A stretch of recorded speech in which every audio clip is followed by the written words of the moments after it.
നമസ്തേ. ഇന്ന് ഞാനിവിടെ പറയാൻ ഉദ്ദേശിക്കുന്ന വിഷയങ്ങൾ ഈ സന്ധതകളില്ലാതെ ചില വ്യക്തികൾ, ക്ഷേത്രങ്ങൾ, മറ്റു ആരാധന കേന്ദ്രങ്ങൾ, സ്വകാര്യ വ്യക്തികൾ നടത്തുന്ന ഇടങ്ങൾ, ഇവിടെയൊക്കെ പോയി സന്ധതകൾ ഇല്ലാത്ത സങ്കടം തീർക്കാൻ ആ തടസ്സങ്ങളൊക്കെ നീക്കി അവിടുത്തെ ദേവതകളൊക്കെ പ്രസാദിപ്പിച്ച് അനുഗ്രഹമൊക്കെ വാങ്ങിച്ച് സന്ധതകൾ ഉണ്ടാകുന്ന ഒരു രീതിയുണ്ട്. അത് അങ്ങനെ ഉണ്ടും താനും. നമ്മൾ മനസ്സിലാക്കേണ്ടത് എല്ലാം ആത്മസാന്നിധ്യമാണ്. പക്ഷേ ഓരോ ആത്മാവിൽ കടന്നുകൂടിയിരിക്കുന്ന സ്വഭാവം, നാമം, രൂപം, സങ്കല്പം, ഭാവം, ഇതിൻ്റെയൊക്കെ ആകെത്തുകയാണ് ഓരോ സ്ഥലങ്ങളിൽ ഇരിക്കുന്ന ദേവഗണങ്ങൾ, മൂർത്തികൾ. അത് പൈശാചിക ശക്തികളുണ്ടാവാം, ദുർമൂർത്തികളുണ്ടാവാം, ഭൂതപ്രേത പിശാചുക്കൾ, അതുപോലെ അസുര സ്വഭാവങ്ങൾ, അങ്ങനെ വ്യത്യസ്ത രീതിയിൽ അനേകായിരം ഭാവത്തിലാണ് ഓരോ ആത്മീയ കേന്ദ്രങ്ങളിലിരിക്കുന്ന ശക്തികൾ. അവിടെ പോയിട്ടാണ് നമ്മുടെ സങ്കടങ്ങളൊക്കെ അവിടെ ഏറ്റുപറഞ്ഞ് അനുഗ്രഹം വാങ്ങിച്ചു വരുന്നത്. ഈ അനുഗ്രഹം നൽകാൻ വേണ്ടി അവിടുത്തെ വഴിപാടുകൾക്കൊക്കെ വളരെ വ്യത്യാസങ്ങളുണ്ട്. സ്വാത്വികമായിട്ടുള്ള വഴിപാടുകളായിരിക്കില്ല. അവിടെയൊക്കെ ഈ ബലികർമ്മങ്ങൾ പൈശാചിക ശക്തികൾക്ക് അങ്ങനെയുള്ള കാര്യങ്ങളാണ് അവിടുത്തെ വഴിപാടുകളൊക്കെ എന്ന് വിചാരിക്കുക. അതൊക്കെ നമ്മളെ കൊണ്ട് നടത്തിച്ച് നമ്മൾ അവിടുത്തെ പ്രീതി നേടി, നമ്മളവിടുത്തെ അനുഗ്രഹം നേടി നമുക്കൊരു സന്തതി ഉണ്ടാകുമ്പോൾ ഈ സന്തതിയുടെ ആത്മാവിൽ അവിടുത്തെ ആത്മാവിൻ്റെ സാന്നിധ്യം ഉണ്ടാകാൻ സാധ്യതയുണ്ട്. ഇങ്ങനെ അവിടുത്തെ ആത്മാവിൻ്റെ സാന്നിധ്യം ഉള്ളൊരു സന്തതിയാണ് നമ്മൾക്ക് ലഭിക്കുന്നുണ്ടെങ്കിൽ ആ സന്തതി വളർന്നു വരുമ്പോൾ ആ ആത്മാവിൻ്റെ സ്വഭാവവും സംസ്കാരവും പ്രവൃത്തിയൊക്കെ നമുക്ക് പ്രതീക്ഷിക്കാൻ പറ്റുള്ളൂ. അതായത് ആ സന്തതി വളർന്നു വരുമ്പോൾ നമ്മൾ എവിടെ പോയി ആണോ ആ സന്തതിക്ക് വേണ്ടി പ്രാർത്ഥിച്ച് അവിടുത്തെ ആത്മാവിൻ്റെ സാന്നിധ്യം നേടിയിരിക്കുന്നത്, അപ്പോൾ ആ ആത്മാവിൻ്റെ സ്വഭാവവും പ്രവൃത്തികളൊക്കെ ഈ കുട്ടിയിൽ കാണും. അപ്പോൾ ആ കുട്ടി വളർന്നു വരുമ്പോൾ ആ രീതിയിലുള്ള കർമ്മ പ്രവൃത്തികളാണ് ആ കുട്ടിയിലും കാണാം. പറഞ്ഞു മനസ്സിലായില്ലേ? അത് ആ ദേവതയുടെ അംശമാണ്. ആ ദേവതയുടെ ആത്മാ സാന്നിധ്യം ഈ കുട്ടിയിലുണ്ടായിരിക്കും. അപ്പോൾ ആ കുട്ടി ചെയ്യുന്ന എല്ലാ കർമ്മവും ദോഷകരമായിട്ട് വരുള്ളൂ. സമൂഹത്തിനും ആ കുട്ടിക്കും ഭവനത്തിനും ഒക്കെ ദോഷമായിരിക്കും. അങ്ങനെ വന്നു കഴിഞ്ഞാൽ ആ കുട്ടിയോട് നമുക്ക് സ്നേഹക്കുറവേ ഉണ്ടാവുള്ളൂ. അങ്ങനെ ഒരു സന്തതി ഉണ്ടായാലും നമുക്ക് ആ സന്തതിയിൽ നിന്ന് ദുഃഖമുണ്ടാവാം. അപ്പോൾ അതിന് കാരണം എന്താ? അതിന് നമ്മൾ പോയി ഈ സന്തതി ഉണ്ടാവുന്നതിന് വേണ്ടി പ്രാർത്ഥിച്ച് അനുഗ്രഹം മേടിച്ച ഇടത്തെ ആ ദൈവികമായി എന്ന് നമ്മൾ ധരിക്കുന്നിടത്ത് നമ്മൾ ഉദ്ദേശിക്കുന്ന ശുദ്ധ ദൈവഭാവം അല്ല അവിടെ ഉള്ളത്. അവിടെ നെഗറ്റീവ് ആയിട്ടുള്ള എനർജിയാണ്, നെഗറ്റീവ് ആത്മാക്കളാണ്. അവിടെ ഇങ്ങനെയൊക്കെ ഉള്ള സംഭവങ്ങളാണ് അവിടുത്തെ മൂർത്തികളും ദേവതകളൊക്കെ ആഗ്രഹിക്കുന്നത്. അതിപ്പോൾ അവിടെ ഒരു ദേവത ഉണ്ടെന്ന് വിചാരിക്കുക. ആ ദേവത മാത്രമല്ല, ആ ദേവതയോടനുബന്ധിച്ച് അവിടെ അനേകം നെഗറ്റീവ് എനർജി ആത്മാക്കളവിടെ ഉണ്ട്. അവയുടെയൊക്കെ സാന്നിധ്യം ഉണ്ടാവും. അപ്പോൾ നമ്മൾ അവിടെ പോയി പ്രാർത്ഥിക്കുമ്പോൾ അവയൊക്കെ നമ്മൾ ശ്രദ്ധിക്കുന്നുണ്ട്. അപ്പോൾ ഈ ചൈതന്യമൊക്കെ ആയിട്ടാണ്, അതായത് ആ ശക്തി, ആ ആത്മാക്കളായിട്ടാണ് നമ്മൾ നമ്മുടെ ഭവനത്തിൽ വരുന്നത്. അപ്പോൾ ആ ആത്മാക്കളുടെ സാന്നിധ്യം നമ്മുടെ ഭവനങ്ങളിലൊക്കെ ഉണ്ടാവാൻ സാധ്യതയുണ്ട്. അപ്പോൾ അവിടുത്തെ അസ്വസ്ഥതകൾ കെട്ടുപോകും. അതായത് പല കാര്യങ്ങളിലും അസ്വസ്ഥതകൾ ഉണ്ടാക്കും ആത്മാക്കൾ. കാരണം എന്താ? അവർക്ക് പ്രീതി കിട്ടാൻ വേണ്ടി നമ്മളെ ബുദ്ധിമുട്ടിച്ച് വീണ്ടും വീണ്ടും അവിടെ പരിഹാര മാർഗങ്ങളും അതൊക്കെ ചെയ്ത് നമ്മളെ ഉപദ്രവിച്ചുകൊണ്ടിരിക്കും. ഇത് നമുക്ക് മനസ്സിലാവില്ല. അപ്പോൾ നമ്മളിത് അറിയാതെയാണ് ഇപ്പോൾ പോകുന്നത്. നമ്മൾ ധരിക്കുന്നത് എന്താ? അവിടെ ചെന്ന് കഴിഞ്ഞാൽ നമ്മൾ ഉദ്ദിഷ്ട കാര്യങ്ങളൊക്കെ നടക്കും. അതായത് ഒരു സന്തതി ഇല്ലാത്ത ഒരു കാര്യമാണെങ്കിൽ അവിടെ പോയി സന്തതി നമുക്ക് ഉണ്ടാവേണ്ട രീതിയിലുള്ള തടസ്സങ്ങളൊക്കെ നീക്കി ആ ആത്മാവ് ഇടപെടും. പക്ഷേ ആ ആത്മാവ് ഇടപെട്ട് കഴിഞ്ഞാൽ ആ ആത്മാവ് നമ്മുടെ ഈ കുട്ടിയുടെ ആത്മാവുമായിട്ട് ബന്ധപ്പെട്ടിട്ടുണ്ടാവും. അങ്ങനെ ബന്ധപ്പെട്ട് നിൽക്കുന്ന ഒരാത്മാവ് ഈ കുട്ടി വളർന്നു വരുമ്പോൾ ഈ പറയുന്ന സൽസ്വഭാവിയായിരിക്കില്ല. വളരെ കോപവും ദേഷ്യവും വൈരാഗ്യവും മൃഗീയമായിട്ടുള്ള സ്വഭാവങ്ങളും സമൂഹത്തിനും കുട്ടിക്കൊക്കെ ചില പ്രവർത്തികളൊക്കെ ആ കുട്ടിയുടെ ഭാഗത്തു നിന്ന് കാണാം. നമ്മൾ കാണുന്നില്ലേ ചില വ്യക്തികൾ ഇതേമാതിരി പല ദ്രോഹങ്ങൾ ചെയ്യണത് കുടുംബത്തും ബന്ധുക്കൾക്കും സമൂഹത്തിനുമൊക്കെ വളരെ ക്രൂരമായിട്ടുള്ള പ്രവൃത്തികൾ ചെയ്യുന്ന ആളുകളുണ്ട്. അവർ ഈ നെഗറ്റീവ് എനർജിയാണ് അവരിലുള്ളത്. അതായത് ശുദ്ധാത്മാക്കളല്ല.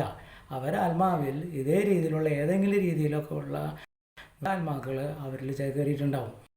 അങ്ങനെയാണ് അവരങ്ങനെയൊക്കെയുള്ള പ്രവൃത്തിയും വാസനയൊക്കെ ഉണ്ടാകുന്നത്. ഇതൊക്കെ മനസ്സിലാക്കാതെ സാധുക്കളായ നമ്മൾ ഉദ്ദിഷ്ട കാര്യങ്ങൾ നമുക്ക് പ്രയാസങ്ങളുണ്ടാകുമ്പോൾ ഇങ്ങനെയുള്ള ഇടങ്ങളിൽ ചെല്ലുമ്പോൾ അവിടെ ഇങ്ങനെയുള്ള ദോഷ ഫലമുണ്ടാകുന്നതും കൂടി നമ്മൾ മനസ്സിലാക്കണം. കാര്യം ശരിയാണ്, പ്രയാസങ്ങളുണ്ടാകുമ്പോൾ നമ്മൾ അവിടെയൊക്കെ പോയിരിക്കും, സ്വാഭാവികമാണ്. പക്ഷേ അത് അറിയാതെയാണ് പോകുന്നത്. കാരണം ഇങ്ങനെയുള്ള സൂക്ഷ്മ കാര്യങ്ങളൊന്നും നമുക്കറിയില്ല.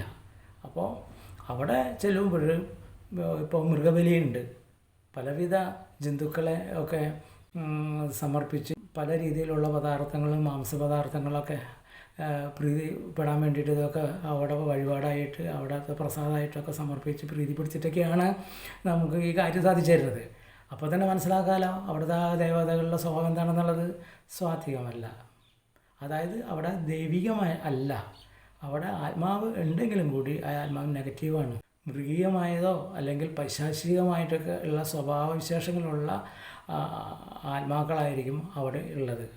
അപ്പോൾ അവിടെ നമ്മൾ ചെന്ന് അനുഗ്രഹത്തിന് വേണ്ടി പ്രാർത്ഥിക്കുമ്പോൾ അവിടുത്തെ അംശമാണ് നമുക്ക് ഈ സന്തതി ഉണ്ടാവാൻ വേണ്ടിയിട്ട് അനുഗ്രഹമായിട്ട് വരുന്നത്. അപ്പോൾ ആ ആത്മാവിൻ്റെ സാന്നിധ്യം എപ്പോഴും ഈ കുട്ടിയിലുണ്ടാവും. ഈ കുട്ടിയെ നയിക്കുന്നത് ആ ഒരു ആത്മാവായിരിക്കും. അപ്പോൾ ഇത് നമുക്ക് തിരിച്ചറിയില്ല. അപ്പോൾ നമ്മളെന്താ ചെയ്യുക? ആ കുട്ടി വളർന്നു വരുമ്പോൾ ഇതേമാതിരിയുള്ള ഒരു പരാക്രമിയോ സമൂഹത്തിനൊക്കെ ദ്രോഹം ഉണ്ടാക്കുന്നതോ മൃഗീയമായ വാസനകൾ ആ കുട്ടിയുടെ ഭാഗത്തു നിന്ന് ഉണ്ടാകുമ്പോൾ നമുക്ക് ആ കുട്ടി ഉണ്ടാവേണ്ടായിരുന്നു എന്ന് പോലും നമ്മൾ ചിന്തിച്ചു പോകും. അപ്പോൾ നാം മനസ്സിലാക്കേണ്ടത് എല്ലാ ആരാധനാലയങ്ങളിലും എല്ലാ ക്ഷേത്രങ്ങളിലും സ്വകാര്യ വ്യക്തി നടക്കുന്ന ആധ്യാത്മിക കേന്ദ്രങ്ങളിലെല്ലാം നമ്മൾ ഉദ്ദേശിക്കുന്ന മാതിരിയുള്ള പോസിറ്റീവായിട്ടുള്ളൊരു ദൈവിക കർമ്മ പദ്ധതിയല്ല എല്ലായിടത്തും. എന്നാൽ അങ്ങനെ ഉണ്ടെന്നാനും അങ്ങനെയുള്ള ക്ഷേത്രങ്ങളിലോ ആരാധനകളിലൊക്കെ പോവുകയും ചെയ്യാം. അവിടെ പോയി അവിടുത്തെ ദേവതകളോട് നമ്മുടെ സങ്കടം പറഞ്ഞ് നമ്മുടെ കാര്യങ്ങൾ സാധിക്കുകയും ചെയ്യാം. അവിടെ വളരെ പോസിറ്റീവായിട്ടുള്ള ആത്മചൈതന്യത്തിൻ്റെ കർമ്മങ്ങളും പദ്ധതികളൊക്കെ ആയിരിക്കും നടക്കാം. അവിടെ പോകാം. അവിടുത്തെ കാര്യമല്ല ഞാൻ പറയണേ. അല്ലാതെ പല കേന്ദ്രങ്ങളിലും നമ്മൾ ചെല്ലുമ്പോൾ ശ്രദ്ധിക്കണം. അതായത് ഈ നെഗറ്റീവ് എനർജി ഈ പ്രപഞ്ചം മുഴുവൻ വ്യാപ്തമാണ്. നമുക്ക് ചുറ്റും നെഗറ്റീവ് എനർജിയാണ്. അത് പല രീതിയിലാണ് അതിൻ്റെ സ്വഭാവം നിലകൊണ്ട് നിൽക്കുന്നത്. അത് നമ്മൾ കൊടുക്കുന്നത്, മേടിക്കുന്നത്, നമ്മൾ കഴിക്കുന്ന പദാർത്ഥങ്ങൾ, അതുപോലെ വായു, ഗന്ധം, ഇങ്ങനെയുള്ള പല അവസ്ഥകളിലൂടെയൊക്കെ ഈ നെഗറ്റീവ് എനർജി നമ്മളിലേക്ക് പ്രവേശിക്കാം. അപ്പോൾ പിന്നെ ഈ രീതിയിലൊക്കെ കുടിയിരുന്ന് ആധ്യാത്മികമായ കാര്യങ്ങൾ ചെയ്യുന്ന അത് അഭിചാരക്രിയകളാണ് അവിടെയൊക്കെ ഉള്ളിൽ നടക്കുന്നത്. ആധ്യാത്മിക എന്ന് പറയാൻ പറ്റില്ല. ആധ്യാത്മികതയൊക്കെ വേറെ ഒരു രീതിയാണ്. ഇത് മറ്റൊരു രീതിയിൽ അതിനെ ദുരുപയോഗപ്പെടുത്തുകയാണ്. ഈ ആത്മശക്തികളെ കൊണ്ട് ഓരോ കാര്യങ്ങൾ വിളിച്ച് ആവാഹിച്ച് ഒക്കെ അവിടെ കുടിയിരുത്തി ഓരോ കാര്യങ്ങൾ സാധിപ്പിക്കുന്ന ഇടങ്ങളൊക്കെ ഉണ്ട്. അപ്പോൾ അവിടെയൊക്കെ വിഷയങ്ങൾ തന്നെയാണ്. അത് ഈ ദുഷ്ടശക്തികളുണ്ട്, പൈശാചിക ശക്തികളുണ്ട്. ആ ശക്തികളൊക്കെ ആവാഹിച്ച് അവിടുത്തെ കർമ്മങ്ങളും അവിടുത്തെ പൂജാവിധികളും ഒക്കെ പ്രസാദമൊക്കെ കൊടുത്ത് പ്രീതിപ്പെടുത്തി ഈ പറയുന്ന ശക്തികളെ കൊണ്ട് കാര്യങ്ങൾ നടത്തിക്കുന്ന ഇടങ്ങളുണ്ട്.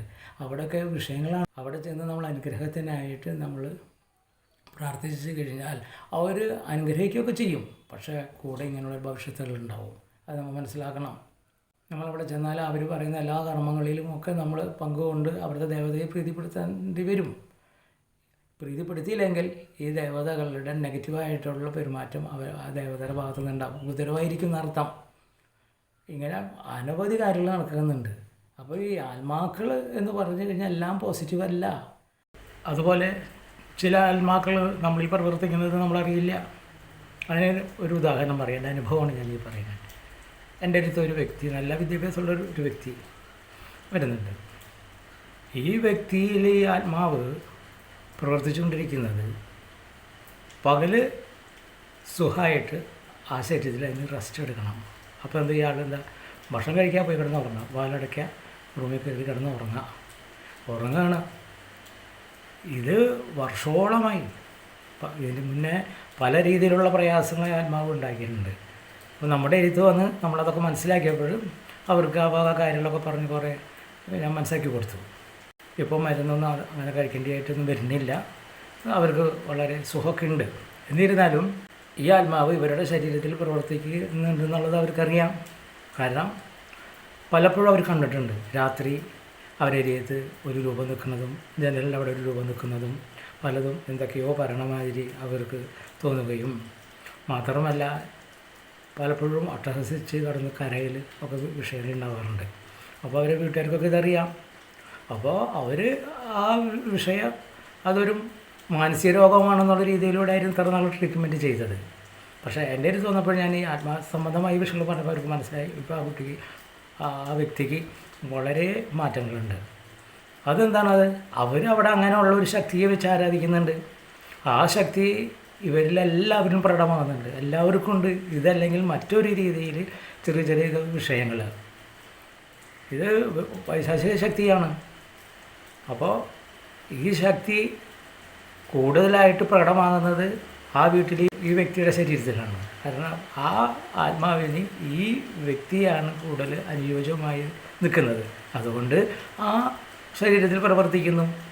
ഇപ്പോൾ ആ വ്യക്തിക്ക് അതിൽ നിന്ന് മാറ്റമൊക്കെ വന്നു, എല്ലാം മനസ്സിലായി വരുന്നുണ്ട്. എൻ്റെ അടുത്ത് വന്ന് ധ്യാനവും പ്രാർത്ഥനയും അങ്ങനെയൊക്കെയുള്ള കുറേ കാര്യങ്ങളൊക്കെ പറഞ്ഞ് മനസ്സിലാക്കി കൊടുത്തപ്പോൾ അത് ബാലൻസ് ചെയ്ത് നിൽക്കുന്നുണ്ട്. മനസ്സിലാക്കണം. ഞാനിപ്പോൾ ഒരു ഉദാഹരണം പറഞ്ഞത് എൻ്റെ അനുഭവമാണ് ഈ പറയുന്നത്. അപ്പോൾ ഇതേമാതിരി അനവധി പല സ്വഭാവമുള്ള ആത്മാക്കൾ പല രീതിയിൽ പല ഭവനങ്ങളിൽ പല വ്യക്തികളിൽ പ്രവർത്തിച്ചുകൊണ്ടിരിക്കുന്നുണ്ട്. പക്ഷെ അവർക്കത് മനസ്സിലാവുന്നില്ല. അവരത് മാനസിക രോഗം എന്ന് പറഞ്ഞിട്ട് തള്ളിക്കളയണം. മരണം വരെയും മരുന്നൊക്കെ കഴിച്ച് പല രീതിയിൽ അവരെ പീഡിപ്പിക്കുക ഈ ആത്മാവ് എന്നവർക്ക് മനസ്സിലാവാതെ അവർ കാലം കഴിക്കുകയാണ് ചെയ്യുന്നത്. ഞാനീ പറയുന്ന വ്യക്തിക്ക് നല്ല വിദ്യാഭ്യാസമുള്ളതിൻ്റെ പേരിൽ അത് പല സ്റ്റേറ്റുകളിലൊക്കെ ജോലിക്ക് പോയാലും പല ഓഫീസുകളിലും പല കാര്യങ്ങൾ പഠിക്കാനൊക്കെ പോയാലും അവിടെ ഇതിനുറക്കില്ല. കാരണം ഇതിനപ്പോൾ വീട്ടിലേക്ക് വരണം, വീട്ടിൽ വരണം, കിടന്നുറങ്ങണം, പകൽ മുഴുവൻ ഉറങ്ങണം. നല്ല നല്ല ജോലി കിട്ടുന്നുണ്ട്, നല്ല നല്ല കാര്യങ്ങൾ പഠിക്കാൻ പോകുന്നുണ്ട്, കുറേ കാര്യങ്ങൾ നല്ല രീതിയിൽ പഠിച്ചിട്ടുണ്ട്, പല ഡിഗ്രിയൊക്കെ എടുത്തിരിക്കുന്ന ഒരു വ്യക്തിയാണ്. പക്ഷെ അതൊന്നും പ്രായോഗിക തലത്തിലും ചെയ്യാൻ പറ്റുന്നില്ല. കാരണം എന്താ? ഈ ആത്മാവ് അത് സമ്മതിക്കുന്നില്ല. ആ ആത്മാവിന് ഈ വിദ്യയും ഇങ്ങനെയുള്ള അറിവും ഇങ്ങനെയുള്ള ലോകമല്ല അത് ആഗ്രഹിക്കുന്നത്. അതിന് ഈ ശരീരം വേണം, ഈ ശരീരത്തിൽ അതിന് റെസ്റ്റ് എടുക്കണം. രാത്രി അത് സഞ്ചാരത്തിനായിട്ട് പോവുകയും ചെയ്യും. ഇങ്ങനെയാണ് കാര്യങ്ങൾ നടക്കുന്നത്. അപ്പോൾ ഇങ്ങനെയൊക്കെയുള്ള ചില കാര്യങ്ങൾ മനസ്സിലാക്കാണ്ട് വന്നു കഴിഞ്ഞാൽ അവരൊക്കെ ധരിക്കുക ഇതൊക്കെ എന്തോ മാനസിക രോഗമാണ്. മാനസിക രോഗമല്ല എന്നൊന്നും ഞാൻ പറയണില്ല. പക്ഷേ ഇതാണ് മനസ്സിനെ നിയന്ത്രിക്കുന്നത്. അതാണ് രോഗമായിട്ട് പ്രകടമാകുന്നത്. ആ പ്രകടമാകുന്നതിനെയാണ് ഇവർ കാണുന്നതും അതിനെയാണ് ഇവർ ട്രീറ്റ്മെൻറ്റ് ചെയ്യുന്നതും. പക്ഷേ അതിൻ്റെ കാരണം എന്താണെന്ന് കണ്ടെത്താൻ പറ്റുന്നില്ല. അതാണ് വിഷയം. അപ്പോൾ ഇങ്ങനെ അനവധി ആത്മാക്കൾ പല രീതിയിലാണ്. ചിലവർക്ക് ഭക്ഷണത്തിനോട് ഭയങ്കര പ്രിയമായിരിക്കും, ചിലവർക്ക് പായസത്തിനോട് ഭയങ്കര പ്രിയമായിരിക്കും, ചിലവർക്ക് ഈ ഡാൻസ് അങ്ങനെയുള്ളതിനോട് ഭയങ്കര പ്രിയമായിരിക്കും. അതായത് കലാപരമായ കാര്യങ്ങൾ, കായികപരമായ കാര്യങ്ങൾ, അങ്ങനെ ഒക്കെയുള്ള ഒരുപാട് വാസനകളുള്ള ആത്മാക്കളാണ് അന്തരീക്ഷത്തിലുള്ളത്. ഇങ്ങനെയുള്ള ആത്മാക്കൾ ശരീരം വിട്ടുപോയിട്ടുണ്ടെങ്കിൽ ഇതെല്ലാം അതിനനുയോജ്യമായ ശരീരം തിരഞ്ഞെടുത്ത് അവരങ്ങോട്ട് പ്രവർത്തിക്കുന്നുണ്ട്. ഇത് സൂക്ഷ്മത്തിൽ നടക്കുന്ന ഒരു സംഭവമാണ്. നമുക്ക് സ്ഥൂലമായ ഇങ്ങനെയുള്ള ഈ ശരീരങ്ങളിലൊക്കെ പ്രകടമാകുന്നതിനെ കുറിച്ചിട്ട് നല്ലൊരു അവബോധം ആത്മാക്കളെ കുറിച്ചുണ്ടെങ്കിൽ കുറേയൊക്കെ നമുക്കത് മനസ്സിലാവും.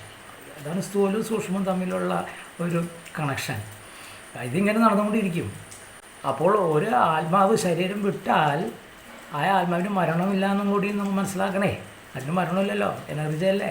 അത് നെഗറ്റീവായിട്ട് ഒരു എനർജി ആയിട്ട് അത് മറ്റൊരു ശരീരത്തിൽ പ്രവർത്തിക്കുന്നുണ്ട് എന്നുള്ളതാണ് ഇത്രയൊക്കെ പറഞ്ഞത്. ഇത്തരം പറഞ്ഞ് ഞാനിവിടെ അവസാനിപ്പിക്കുകയാണ്. നമസ്തേ.